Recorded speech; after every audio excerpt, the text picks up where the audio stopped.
Hello दोस्तों, मेरा नाम है प्रशांत। स्वागत है आपका मेरे चैनल में। दोस्तों, इस वीडियो के अंदर मैं लेके आया हूँ क्रेटा 2020 डीजल एसएक्स वेरिएंट का 30,000 किलोमीटर का रिव्यू। मैं आपको दिखा देता हूँ ये जो मेरी गाड़ी है वो कितनी चल चुकी है। मैं आपको दिखाता हूँ कि ये गाड़ी जो है मैं कितनी रन कर चुका हूँ।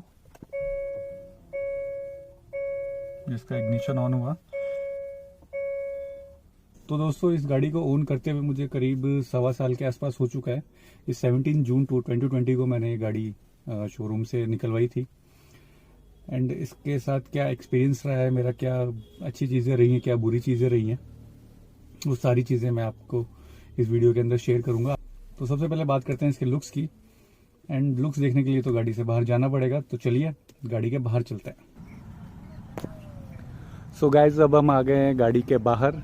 एंड क्रेटा 2020 का जो रियर प्रोफाइल है वो कुछ इस तरीके से दिखता है दोस्तों, जिसके अंदर कि यहाँ पे आपको मिल जाती है हुंडई की बैजिंग, यहाँ पे क्रेटा की बैजिंग।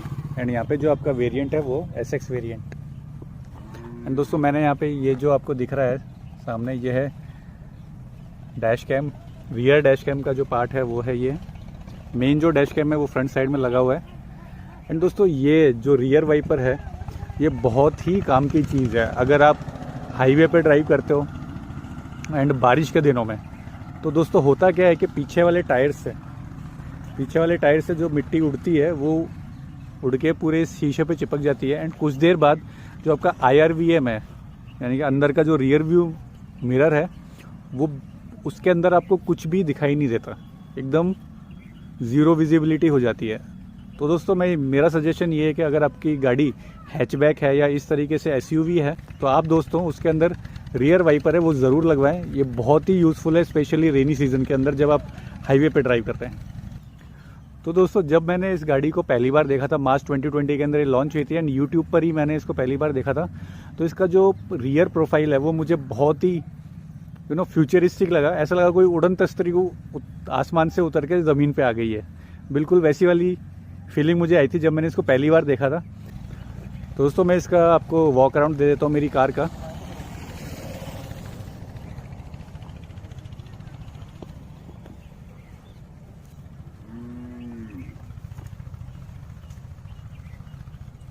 साइड प्रोफाइल जो दोस्तों है ये कुछ इस तरीके से दिखता है मेरी गाड़ी का। इसके अंदर दोस्तों मैंने फुटरेस्ट लगवाया हुआ है एंड डोर वाइज़र भी इसमें मैंने लगवाए हुए हैं बारिश के लिए।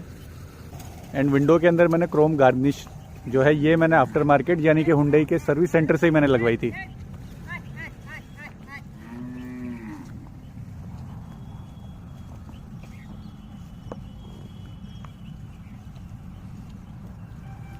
फ्रंट से दोस्तों ये क्रेटा जो है ये कुछ इस तरीके से दिखती है।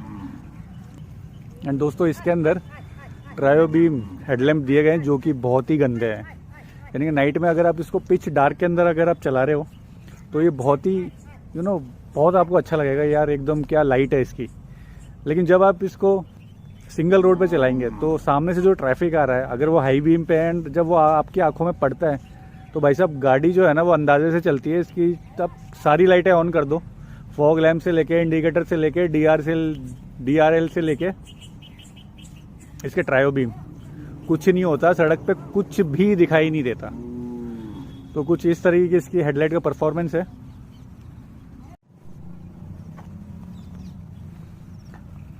एंड दोस्तों यहाँ पे मैंने जो है इसका डैश कैम इंस्टॉल करा हुआ है। आप अगर आपको वीडियो में दिख पा रहा है तो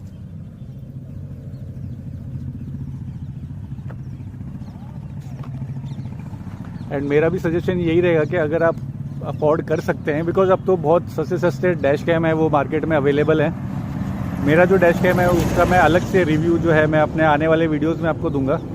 इसके जो वीडियोस जो है, वीडियो क्लिप्स जो हैं वो मैं अपने आने वाले वीडियोस के अंदर आपके साथ शेयर करूंगा।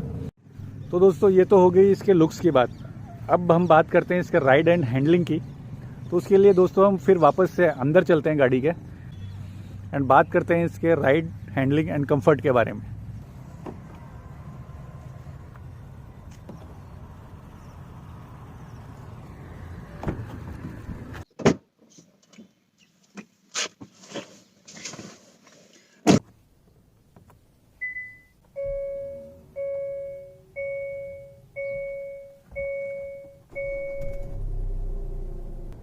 तो गाइस, कार की राइड एंड हैंडलिंग बात करने से पहले इसके इंटीरियर की बात कर लेते हैं। तो इसका इंटीरियर कुछ इस तरीके का दिखाई देता है एंड इसका जो इंस्ट्रूमेंट क्लस्टर है वो ऐसा दिखाई देता है यहाँ पे,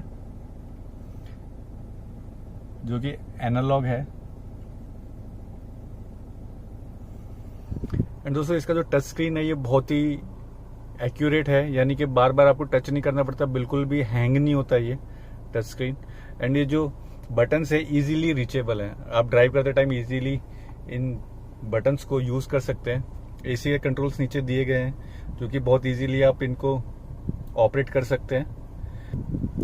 नीचे दोस्तों इसमें 12 वोल्ट का सॉकेट दिया हुआ है, यहाँ पे यूएसबी पॉइंट दिया हुआ है जिसके अंदर की आप अपनी पेन ड्राइव लगा के आप मल्टीमीडिया के अंदर कोई भी गाने या वीडियोस जो हैं वो प्ले कर सकते हैं। एंड यहाँ पे एक फास्ट चार्जर का पॉइंट भी दिया गया है जो कि बहुत ही डिसेंट चार्जिंग करता है। एंड दोस्तों, यहाँ पे वायरलेस चार्जिंग के लिए जगह दी हुई है। अगर आपका फोन वायरलेस चार्जिंग को सपोर्ट करता है तो आप यहाँ पे अपना फोन रख के इजीली उसको चार्ज कर सकते हैं। एक्चुअली मेरे पास वायरलेस फोन है नहीं, तो मैं इस पे कमेंट कर नहीं पाऊंगा कि कितना स्पीडीली ये चार्ज कर पाता है।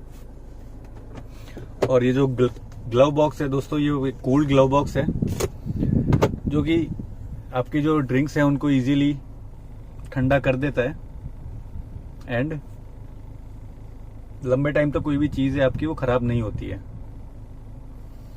तो इस तरीके का इसका इंटीरियर जो है वो दिखाई देता है। इसके अंदर दोस्तों जो एक कमी जो मुझे लगती है वो ये, एक तो ये कि यहाँ पे जो ड्राइवर साइड का बटन है ये सिर्फ यही रात में जलता है, रात में सिर्फ इसी के अंदर लाइट जलती है, बाकी बटन जो है बिल्कुल डार्क रहते हैं। तो अंधेरे के अंदर सारे बटन्स को ऑपरेट करना बहुत मुश्किल हो जाता है। दूसरा, ये सेकंड टॉप मॉडल है गाड़ी का, तो इसके अंदर सिर्फ 2 एयरबैग्स दिए गए हैं। एक एयरबैग यहाँ पर है एंड एक एयरबैग यहाँ पर है स्टीयरिंग में।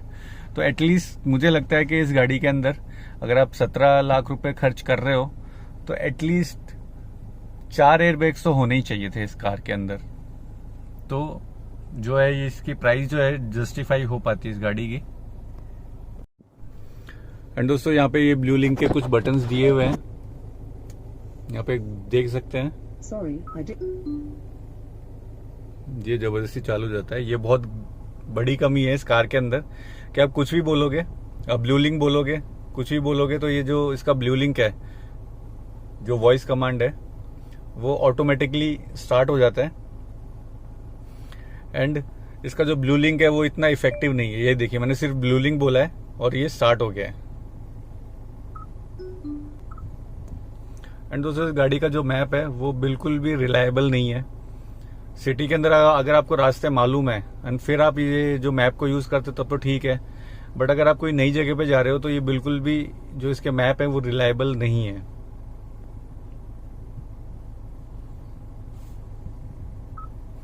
इवन मैं भी जब गाड़ी ड्राइव करता हूं तो मैं गूगल मैप्स ही यूज करता हूं। अब चलते हैं दोस्तों इसकी बैक सीट पे, देखते हैं कि बैक सीट में कितना स्पेस हमको मिलता है। दोस्तों, ये जो फ्रंट सीट है ये मेरे हाइट के हिसाब से एडजस्टेबल है। मेरी हाइट है अराउंड 5'10", तो यहाँ पे आप स्पेस देख सकते हैं कितना स्पेस जो है मुझे लेग रूम मिल रहा है। मैं इजीली पैरों को फैला के बैठ सकता हूँ यहाँ पे। एंड ये जो गाड़ी है इसका जो रियर सीट कंफर्ट है वो बहुत ही आलीशान है एंड बहुत ही कंफर्ट जो है ये प्रोवाइड करती है गाड़ी आपको। एंड लॉन्ग ड्राइव पे आपको बिल्कुल भी थकान फील नहीं होती है, बिकॉज एकर्स ऑफ स्पेस आपको गाड़ी के अंदर मिलता है। बहुत ज्यादा स्पेस है इस गाड़ी के अंदर।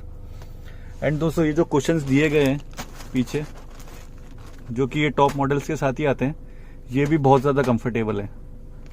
एंड दोस्तों, ये जो पैसेंजर सीट है ये टोटली पीछे मैंने करी हुई है। एक बार मैं और चेक कर लेता हूं।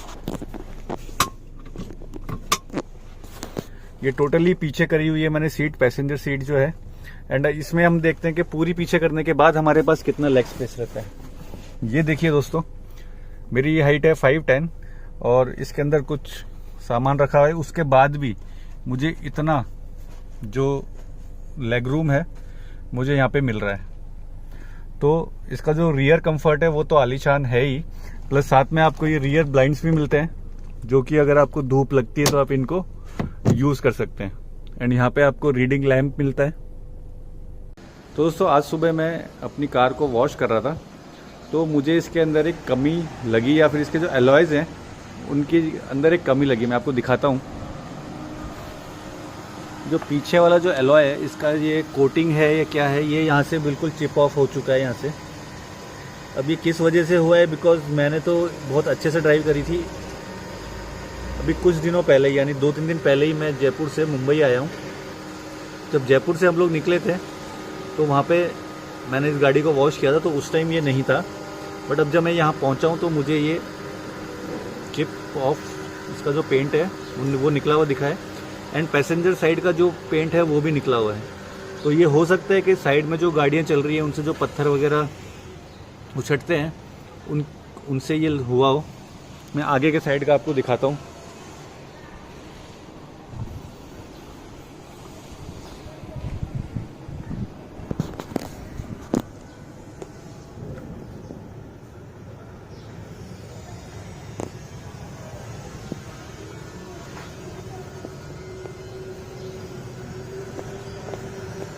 ये देखिए यहाँ से भी जो है इसका जो पेंट है वो निकल रहा है, ये चिप ऑफ हो रखा है अगर आप ध्यान देंगे तो, एंड यहाँ से भी हो रखा है ये, बिकॉज ये टायर जो है मैंने चेंज किया नहीं है। हो सकता है कि सर्विस सेंटर वालों ने टायर रोटेशन किया था उस टाइम हुआ हो, या फिर जो साइड से गाड़ियाँ चलती हैं उनसे जो पत्थर निकलते हैं उनसे ये जो इसका जो कोटिंग है या पेंट है वो निकला हो। तो गाइज अब बात करते हैं इस क्रेटा के राइड हैंडलिंग एंड कंफर्ट के बारे में। तो दोस्तों इसका जो सस्पेंशन है, फ्रंट सस्पेंशन है, वो काफ़ी सॉफ्टर साइड के अंदर है। तो अगर आप सिटी के अंदर ड्राइव करते हैं तो आपको बहुत ही कंफर्टेबल ये गाड़ी जो है रखेगी सिटी में, या फिर रफ रोड्स के ऊपर विलेज ड्राइव अगर आपकी होती है तो ये काफ़ी कंफर्टेबल जो है गाड़ी रखती है आपको। लेकिन सॉफ्टर सस्पेंशन होने का एक तो डिसएडवांटेज है और 2 डिसएडवांटेजेस जो हैं, जो मैंने पर्सनली फील करे हैं वो मैं आपको बताता हूँ। पहला डिसएडवांटेज तो ये है कि अगर आप हाईवेज के ऊपर 80, 90, 100 की स्पीड पे क्रूज कर रहे हैं तो अगर आपको टर्न करना पड़ता है, यानी कि अगर आपको शार्प टर्न लेना पड़ता है या फिर कर्व्स आते हैं, तो ट्रिपल डिजिट या काफ़ी तेज अगर गाड़ी है तो आप कॉन्फिडेंटली इसको टर्न नहीं कर पाते, बिकॉज सॉफ्टवेयर सस्पेंशन होने की वजह से गाड़ी जो है ना एक साइड में ज़्यादा झुक जाती है एंड इसके अंदर बॉडी रोल आ जाता है। ये एक प्रॉब्लम मैंने फील करी है। दूसरी जो प्रॉब्लम मैंने देखी है इसके अंदर वो है कि अगर आप हायर स्पीड के ऊपर अगर किसी स्पीड ब्रेकर से, जैसे 5 या 10 किलोमीटर पर आवर की स्पीड से अगर आप गलती से स्पीड ब्रेकर के ऊपर से आपकी जो गाड़ी है जंप करती है, यानी कि जो टायर का कांटेक्ट रोड से छूट जाता है, तो जब ये गाड़ी लैंड होती है ना तो होता क्या है, जो इंजन के वेट से इसका जो पूरा सस्पेंशन है पूरा दब जाता है, पूरा प्रेस हो जाता है, जिससे कि टक करके आवाज आती है। जितनी इसकी रेंज होती है पूरी की पूरी जो है वो अंदर की तरफ चली जाती है, यानी कि जो इसका जो लेंथ, यानी कि जो इसकी लेंथ होती है सस्पेंशन की, वो पूरी की पूरी दब जाती है, टक करके आ जाती है। तो मुझे लगता है कि फ्यूचर के अंदर, इन फ्यूचर अगर ऐसा कंटिन्यूसली होता रहा तो सस्पेंशन के अंदर प्रॉब्लम आ सकती है एंड आपको रिप्लेसमेंट भी हो सकता है आपको कराना पड़े सस्पेंशंस का। तो ये प्रॉब्लम जो है ये मुझे लगी इस गाड़ी के अंदर। दूसरा जो है दोस्तों, इसकी जो सीट्स है ना वो काफ़ी कंफर्टेबल है, आपको एकदम कंफर्टेबल रखती है, यानी कि ओवरऑल जो इसका कंफर्ट है वो बहुत ही आलीशान है, A1 है मैं आपको कहूँगा। मैंने खुद ने इस गाड़ी को मुंबई टू जयपुर एक दिन के अंदर ड्राइव किया कंटिन्यूसली, यानी कि नॉन स्टॉप, जिसके अंदर की मैंने 500 किलोमीटर का जो स्ट्रेच था वो एक ही बार में कंप्लीट किया विदाउट ब्रेक। तो इसलिए मुझे पता है काफ़ी ही कंफर्टेबल गाड़ी है ये, एंड इसको चलाने में मज़ा ज़रूर आता है। दूसरा जो इसका स्टीयरिंग है वो एकदम बटरी स्मूथ है, बहुत ही मक्खन की तरह टर्न होता है, एक उंगली से आप पूरे स्टीयरिंग को घुमा सकते हो, इतना स्मूथ है जो, एंड लाइट है ये स्टीयरिंग।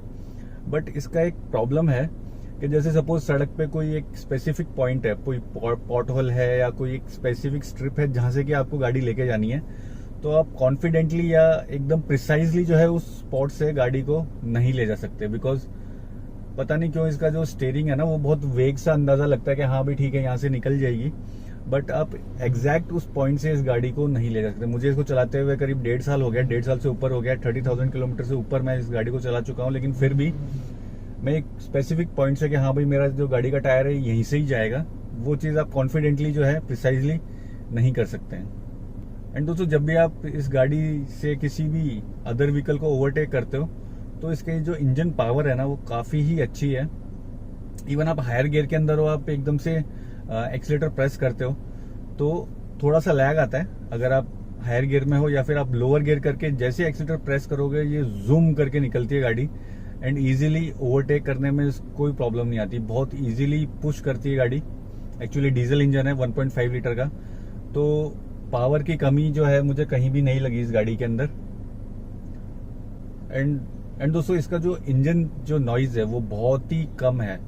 यानी कि आपको कई बार तो फील भी नहीं होता कि गाड़ी ऑन है क्या ऑफ है, और चलते टाइम तो आपको पता ही नहीं चलता कि गाड़ी जो आप चला रहे हो ये डीजल इंजन है। इतनी साइलेंट है। अभी जो मैं वीडियो रिकॉर्ड कर रहा हूँ, मैं एक्चुअली अपना जो मोबाइल है इसका जो इनबिल्ट स्पीकर है, इनबिल्ट माइक जो है, उससे मैं रिकॉर्ड कर रहा हूँ। एंड इस वक्त जो है मेरी गाड़ी जो है ऑन है, एसी भी ऑन है। एसी सबसे लोएस्ट जो सेटिंग है, मिनिमम स्पीड जो है फैन की वो 1 रखी हुई है। तो अब मैं थोड़ी देर के लिए साइलेंट रहता हूँ, देन आप अब सुनने की कोशिश करिएगा कि गाड़ी ऑन है ऑफ है, और एसी भी ऑन है, ये भी ध्यान रखिएगा। तो दोस्तों, मुझे लगता है कि आपको शायद साउंड बहुत ही मिनिमल साउंड जो है वो आपको आई होगी इंजन की। बाकी इसका इंजन जो है बहुत ही साइलेंट है। एंड दूसरा जो इसका कैबिन इंसुलेशन है गाड़ी का, यानी कि जो कैबिन के अंदर जो बाहर की अदर नॉइज आती है वो जितनी जरूरत है उतनी आनी चाहिए। यानी कि अगर कोई गाड़ी आपके पास से निकलती है, वो हॉर्न बजाती है या कोई भी शोर शराबा है बाहर का, वो बहुत ही कम आता है। जितनी जरूरत है उतना ही फिल्टर होता है कैबिन के अंदर, जिससे कि आपको बिल्कुल भी जो है डिस्कम्फर्ट जो है वो फील नहीं होता। तो इसका जो इंसुलेशन है, कैबिन इंसुलेशन, वो भी बहुत शानदार किया है कंपनी ने। एंड दोस्तों, बात करें अगर इसके ब्रेकिंग की, इमरजेंसी ब्रेकिंग मैंने कई बार करी है इस गाड़ी के अंदर। इमरजेंसी ब्रेक लगाने पड़ते ही हैं आपको, तो ब्रेकिंग को लेके मुझे कोई इश्यू नहीं आया अभी तक। हाई स्पीड पे भी मैंने इसको रोका है गाड़ी को, काफी तेज स्पीड में, तो मुझे ऐसी कोई इश्यू आया नहीं। हाँ, कई बार इसके अंदर क्या एबीएस है, तो जैसे अगर गीली सड़क है या फिर आपने बहुत ज्यादा हार्ड प्रेस किया है, तो होता है कि एबीएस जब एक्टिवेट होता है ना, तो गाड़ी का जो ये ब्रेक लीवर है जिसके ऊपर आप पैर रखते हो, पेडल जो है, ब्रेक पेडल जो है, वो एकदम से यूं वाइब्रेट करता है। तो ऐसा लगता है कि इसके सारी जो टायर वायर जो इसका सिस्टम जो है, ब्रेकिंग सिस्टम पूरा बिखर जाएगा, बट ऐसा होता नहीं है। इसके अंदर जो एबीएस एक्टिवेट होता है, उस वजह से ये जो पल्सेशन जो होती है पेडल के अंदर वो फील होती है जब एबीएस एक्टिवेट होता है। अदरवाइज बिल्कुल परफेक्ट ब्रेकिंग है इसकी। एंड आज तक मैंने 30,000 किलोमीटर चला दी है, 30,000 किलोमीटर से ज्यादा चला दी है, तो मुझे ब्रेकिंग को लेके कोई भी इशू अभी तक मुझे नहीं आया है। हाँ, पुरानी क्रेटा के अंदर मैंने कई लोगों के मैंने फेसबुक पे या अदर जो फॉरम्स हैं उनके ऊपर पढ़े कि जो प्रीवियस जो मॉडल क्रेटा थी फर्स्ट जनरेशन, उनके अंदर ब्रेकिंग इशू बहुत थे पहले। लेकिन सेकंड जनरेशन जो क्रेटा है, मैंने पर्सनली इसके अंदर कोई भी ब्रेकिंग इशू अभी तक फील नहीं किया है। एंड दोस्तों, बात करें इसके माइलेज की, तो एक ऐप है जिसको कि मैं आप डिटेल में आपको बताऊंगा आगे चल के। तो अराउंड करीब 6,000 किलोमीटर ये गाड़ी चल चुकी थी, तो उसके बाद से मैं ये ऐप को यूज कर रहा हूँ। तो तब से लेके अराउंड 24,000 तक, 25,000 तक मैंने उस ऐप के अंदर इसकी जो डिटेल्स है, यानी कि जो किलोमीटर कितना हो गया, ऑडोमीटर के अंदर कितना फ्यूल डलाया है। Actually most of the time 99% of the time जो है मैं इसका टैंक फुल कराता हूँ एंड ऑटो कट तक कराता हूँ। तो मैं उस जो ऐप है उसके अंदर डिटेल्स डालता हूँ, हाँ भाई इतना ऑडोमीटर में इतना किलोमीटर चली हुई है एंड मैंने इतना लीटर फ्यूल डलाया है, मतलब टैंक फुल किया है।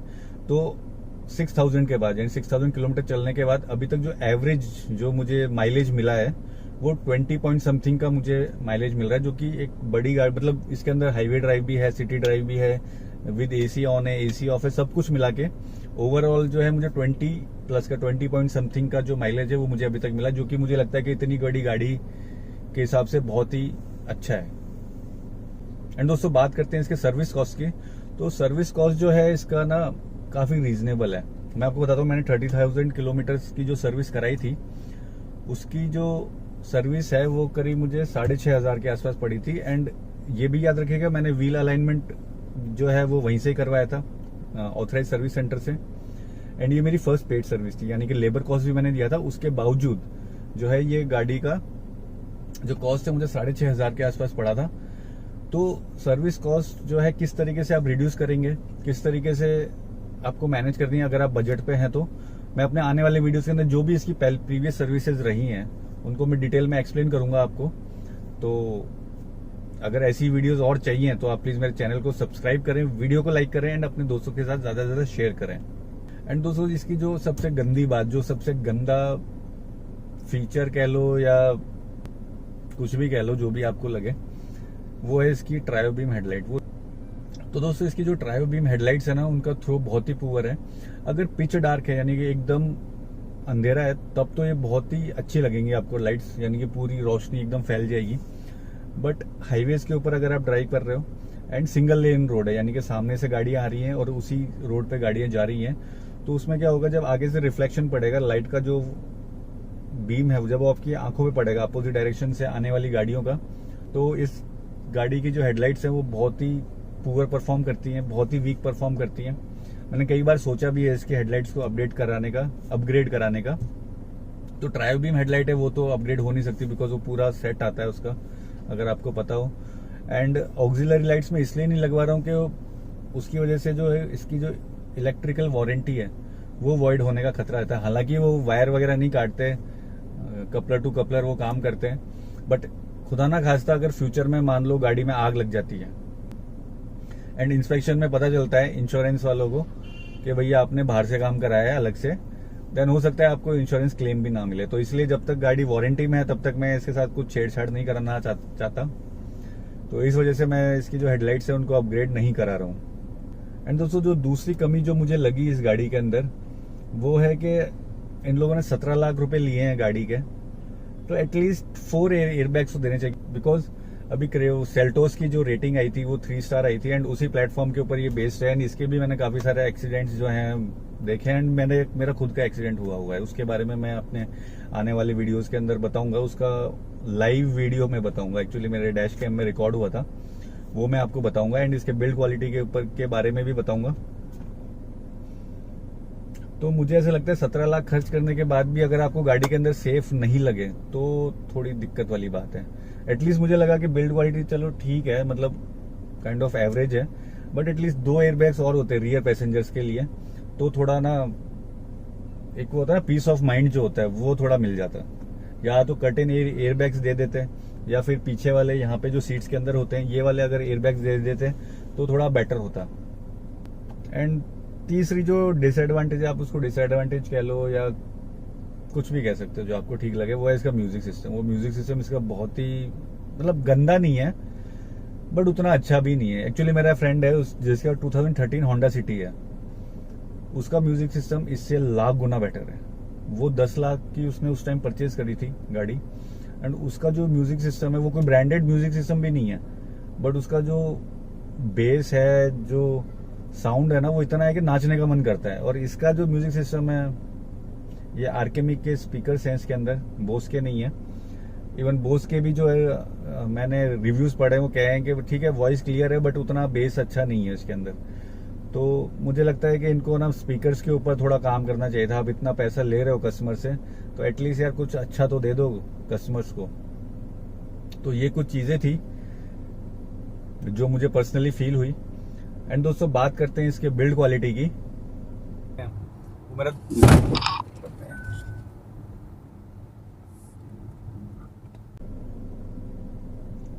हो गया भैया बिल्ड क्वालिटी टेस्ट। दोस्तों ये जो क्लिप आपने देखा ये मेरे एक्सीडेंट का था, लाइव फुटेज। एंड इसके बाद क्या क्या डैमेज हुआ गाड़ी के अंदर एंड कितना मुझे खर्चा आया था उस बारे में मैं आपको अपने अगले वीडियो में बताऊंगा।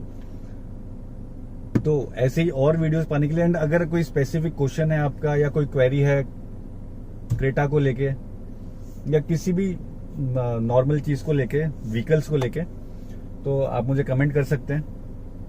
मैं पूरी कोशिश करूंगा आप लोगों की हेल्प करने की।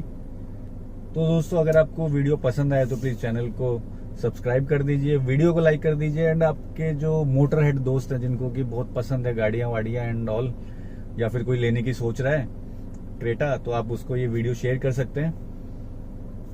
तो दोस्तों अपना ध्यान रखिएगा, मिलते हैं अपने अगले वीडियो में। तब तक के लिए take care and good bye.